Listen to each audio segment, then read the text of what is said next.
अस्सलाम वालेकुम व्यूवर्स। आज एक अहादीस का नया सिलसिला लेकर हाजिर हूँ। मुझे उम्मीद है कि आपको ये सिलसिला बहुत पसंद आएगा और मुझे आपकी राय का कमेंट्स में इंतज़ार रहेगा।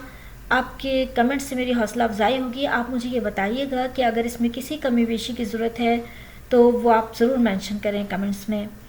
साथ ही मैं आपको ये भी बता दूँ कि ये सिलसिला क्यों शुरू किया जा रहा है। दरअसल आजकल आप सब जानते हैं कि अहादीस की पहचान मुश्किल हो गई है कि कौन सी हदीस सही है, कौन सी जो है वो ज़ईफ़ हदीस है और कौन सी मन घड़त हदीस है। लोग ये करते हैं कि ना तो उसको मेंशन करते हैं, उस पर नंबर मेंशन करते हैं हदीस का, और ना ही ये मेंशन करते हैं कि वो किस किताब से ली गई है।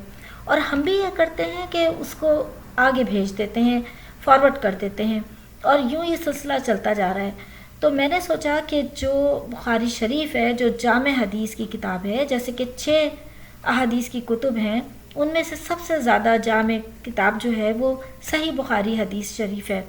तो उसमें से मैं आपके लिए अहादीस पेश करूँगी और वक्तन फ़वक्तन कुछ ज़ईफ़ अहादीस भी आपको पेश की जाती रहेंगी आपके लिए। तो उसमें आपको ये पता चलता रहेगा कि सही हदीस कौन सी है, ज़ईफ़ हदीस कौन सी है, और ये पहचान आपको होती रहेगी। तो आप ज़रूर मुझे कमेंट्स में बताइएगा कि ये सिलसिला आपको कैसा लगा। तो आइए आज की पहली हदीस हम शुरू करते हैं। किताबुल ईमान से मैंने ली है ये हदीस, तो मैं आपको सामने पेश करती हूँ। हज़रत सल्लल्लाहु अलैहि वसल्लम ने फरमाया, इस्लाम की इमारत 5 चीज़ों पर उठाई गई है। गवाही देना इस बात की कि अल्लाह के सिवा कोई सच्चा खुदा नहीं है और मोहम्मद सल्लल्लाहु अलैहि वसल्लम अल्लाह के भेजे हुए हैं। नमाज को दुरुस्ती से पढ़ना और ज़कात देना, हज करना और रमज़ान के रोज़े रखना। ईमान के कामों का बयान, इस बाब से मैं हदीस पेश कर रही हूँ। हज़रत सल्लल्लाहु अलैहि वसल्लम ने फरमाया कि ईमान की 60 पर कई शाखें हैं और हया शर्म भी ईमान की एक शाख है। बाप कौन सा मुसलमान अफजल है? हज़रत सल्लल्लाहु अलैहि वसल्लम से साहबा ने अर्ज़ किया कि कौन सा मुसलमान अफजल है? आप सल्लल्लाहु अलैहि वसल्लम ने फरमाया, जिसके हाथ और ज़बान से मुसलमान बचे रहें। बाप खाना खिलाना इस्लाम की खिसलत है। हज़रत सल्लल्लाहु अलैहि वसल्लम से पूछा गया कि इस्लाम की कौन सी खिसलत बेहतर है, तो आपने फरमाया खाना खिलाना और हर एक मुसलमान को सलाम करना, चाहे उसको पहचानता हो या ना पहचानता हो। अब इसकी तशरीह कुछ यूँ होगी कि इसका ये मतलब नहीं है कि आप अगर रास्ते से गुज़र रहे हैं और राह में आपको बहुत से लोग मिलते जा रहे हैं और आप उनको सलाम करते जा रहे हैं, जो मिल रहा है आप उसे सलाम कर रहे हैं, इसका ये मतलब नहीं है। बल्कि इसका मतलब ये है कि आप किसी जगह दाखिल हुए, ऐसी जगह जहाँ बहुत सारे लोग बैठे हुए हैं, तो आप उनको एक सलाम कर लीजिए। तो आपका ये एक सलाम उन सब लोगों के लिए काफ़ी होगा।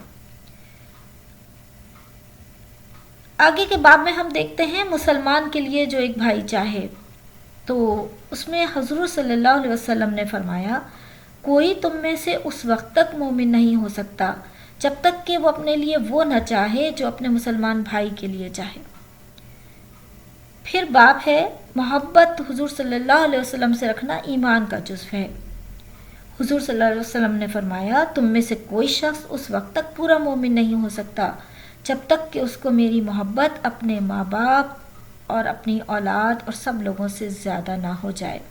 यानी अपने बाप और अपनी औलाद से ज़्यादा मोहब्बत, हुज़ूर सल्लल्लाहु अलैहि वसल्लम से मोहब्बत होना ईमान का जुज़्व है। उसके बाद है ईमान की हलावत के बाप के बयान में कि हज़रत सल्लल्लाहु अलैहि वसल्लम ने फरमाया, जिसमें 3 बातें होंगी वो ईमान का मज़ा पाएगा। एक ये कि अल्लाह और उसके रसूल की मोहब्बत उसको सबसे ज़्यादा हो, दूसरे ये कि फ़कत अल्लाह के लिए किसी से दोस्ती रखे, और तीसरे ये कि दोबारा काफिर बनना उसको उतना ही नागवार हो जितना कि आग में झोंका जाना। फिर है बाब अंसार से मोहब्बत रखना ईमान की निशानी है।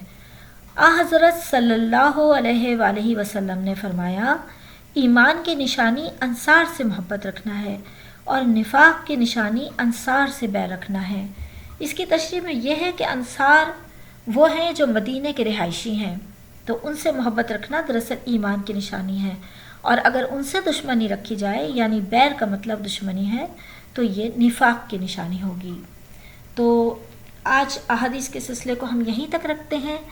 اگلی جو اس کی ہم قسط پیش کریں گے آپ کے سامنے، یا اگلا حصہ جو پیش کریں گے، اس میں اسی باب سے شروع کریں گے مزید احادیث.